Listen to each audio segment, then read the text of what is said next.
Hai, selamat pagi, siang, sore, malam teman nonton. Perkenalkan aku Ilham Hadi dan aku akan membawakan segmen baru di Framium, yaitu Framium in Frame. Di segmen ini aku akan membahas tentang dunia perfilman. Nah, di episode pertama ini aku akan membahas salah satu film yang sedang ramai diperbincangkan, yaitu Mortal Kombat. Tapi di sini aku tidak akan mereview keseluruhan film karena kalau untuk review kalian bisa cek di banyak channel YouTube lainnya. Nah, melainkan di sini aku akan mengupas fenomena film yang diangkat dari sebuah game dengan Mortal Kombat sebagai acuan pembahasan. Langsung saja, inilah Framium in Frame.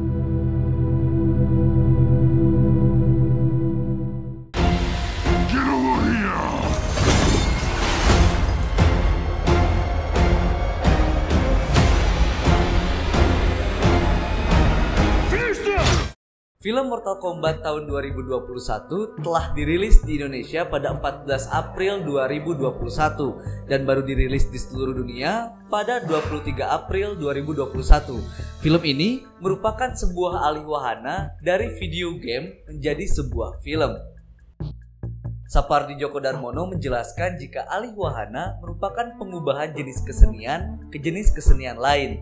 Alih wahana mencakup kegiatan penerjemahan, penyaduran, dan pemindahan satu jenis kesenian ke jenis kesenian lain.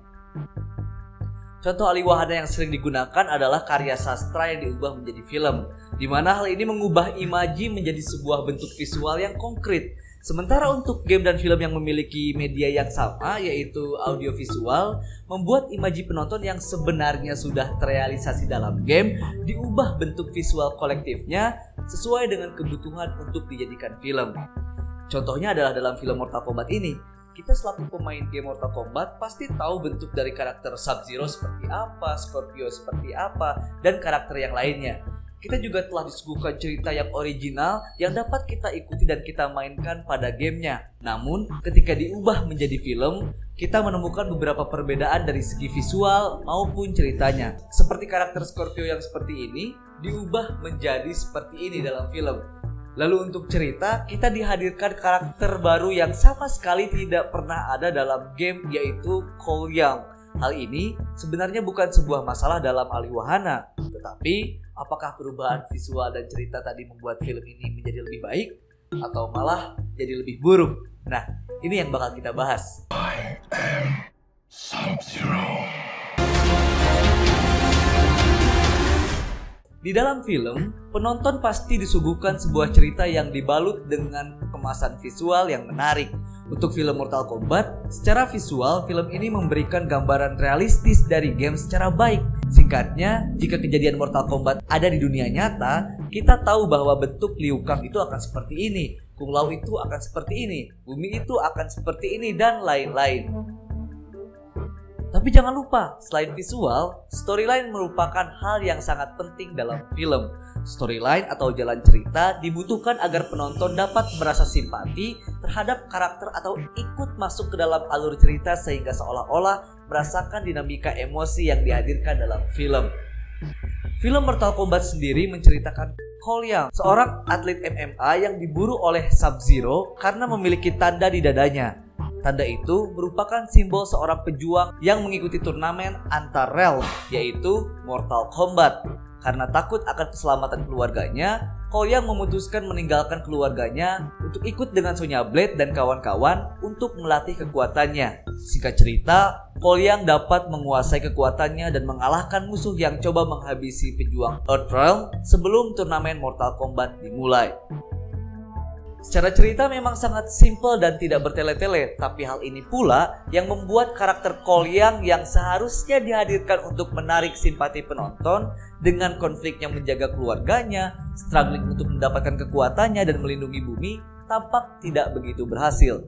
Ya kita tahu Cole Young sedang berjuang, tapi ya kita hanya sekedar tahu. Sebagai penonton kita tidak dibawa untuk ikut merasakan emosi yang dirasakan si karakter Cole Young. Dalam Mortal Kombat ini terkesan terburu-buru dan terlalu mudah untuk memunculkan karakter baru tanpa penonton diberitahu latar belakang si karakter itu seperti apa.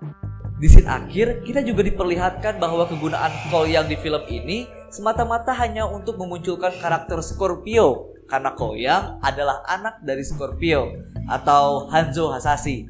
Dan lucunya lagi, ketika Scorpio berhadapan dengan Cole yang sebagai anak dan bapak, alih-alih akan ada adegan yang haru, aku melihatnya malah kayak awkward moment. Coba bayangkan, Scorpio berbicara dengan Cole yang menggunakan bahasa Jepang. Sementara di film ini kita diberitahu jika Cole yang berasal dari Amerika. Ya intinya si Cole yang ini gak bisa bahasa Jepang dong. Jadi dalam scene ini, si Scorpio ngomong dengan serius dan Cole yang hanya diam mematung.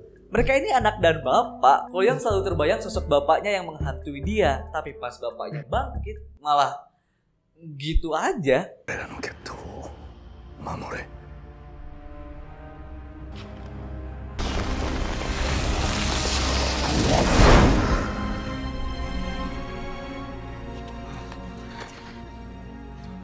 Tapi di luar alur cerita yang terkesan tidak rapi, film Mortal Kombat berhasil menyajikan bentuk visual yang sangat menarik karena banyak sekali unsur dalam game yang dihadirkan pada film.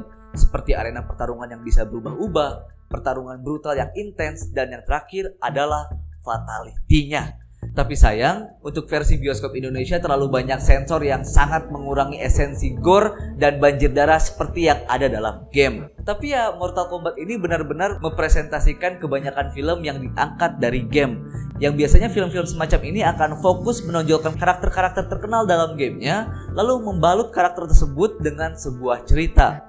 Nilai jualnya ada dalam ciri khas sebuah gamenya. Contohnya dalam film Monster Hunter yang baru tayang tahun lalu. Di game Monster Hunter, yang terkenal adalah jenis-jenis monsternya. Sehingga ketika film ditayangkan, rata-rata penonton akan lebih fokus ke monster A yang muncul di adegan ini atau monster B yang muncul di adegan ini. Bukan fokus ke perjalanan si Tony Jaa dan si Mila Jovovich-nya. Storyline hanya jadi pelengkap dan perantara untuk memunculkan karakter-karakter dalam game dengan cara yang lebih epic. Tapi kalau ditanya adakah film dari game yang visual dan storyline-nya bagus dan saling mendukung, jawabannya ya pasti ada. Contohnya adalah salah satu film yang aku suka, yaitu Wreck-It Ralph. Tapi kan itu film kartun. Ya iya emang. Tapi ini basicnya ya film yang diangkat dari game, yaitu game Fix It Felix di tahun 1980-an. Alur cerita film ini memang jauh dari yang ada dalam game, tapi karena itulah film ini jadi hidup. Kita dapat mengikuti alur ceritanya dengan sangat dinamis, merasa simpati terhadap setiap karakter, dan film ini menyuguhkan visual dalam game yang dikembangkan ke dalam bentuk animasi. Banyak sebenarnya contoh yang lain, cuma aku ambil ini karena pasti banyak yang tahu kan. Dan inti dari pembahasan ini adalah film sepertinya telah menjadi sebuah media ekspansi yang harus dilakukan sebuah game ketika game tersebut telah mencapai titik tertentu. Ya intinya sebuah game akan lebih keren lagi jika sudah ada bentuk film utuhnya.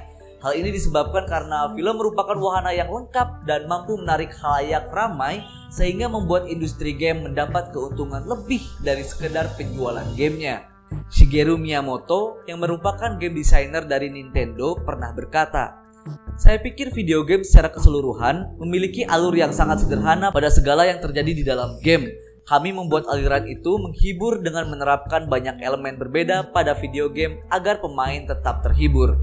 Sementara film memiliki cerita atau aliran yang jauh lebih kompleks, tetapi elemen yang mempengaruhi aliran itu terbatas jumlahnya. Jadi menurut saya, karena elemen pada dua media ini sangat bervariasi, ketika Anda gagal untuk memperhitungkannya, maka Anda akan mengalami masalah." Nah, dari perkataan Shigeru, kita bisa menyimpulkan jika film yang diadaptasi dari game ataupun sebaliknya jelas harus melakukan perhitungan yang matang tentang bagian mana saja yang akan diambil, kesesuaian cerita dengan karakter yang dihadirkan, dan penyaduran yang baik untuk mengalihwahanakan kedua jenis kesenian berbeda tersebut. Dan terakhir, apakah film Mortal Kombat termasuk film yang baik dalam alihwahana game ke film? Jawabannya relatif. Mungkin teman nonton bisa memberikan pendapatnya apakah film ini baik atau tidak dalam alihwahana. Yang jelas, film Mortal Kombat ini berhasil membuat elemen dalam game divisualkan ke dalam film yang sangat epic. Tapi sayangnya, cerita dalam film ini kurang begitu berkesan bagiku. Jadi yang ku ingat ya pertarungan yang epic, Sub-Zero yang sangat keren, dan tentu scene yang memorable bagiku adalah kemunculan pertama Kung Lao yang berteleportasi menggunakan topi. Itu asli sih, itu 2 detik terbaik yang ada di dalam game ini. Oke, itu saja pembahasan film kali ini. Jika teman nonton suka dengan video ini, silahkan klik like, share, dan subscribe ke channel Framium. Dan kalau teman nonton punya tanggapan lain tentang pembahasan tadi, mari kita berdiskusi di kolom komentar di bawah. Baik, itu saja. Aku Ilham Adi dan bye-bye.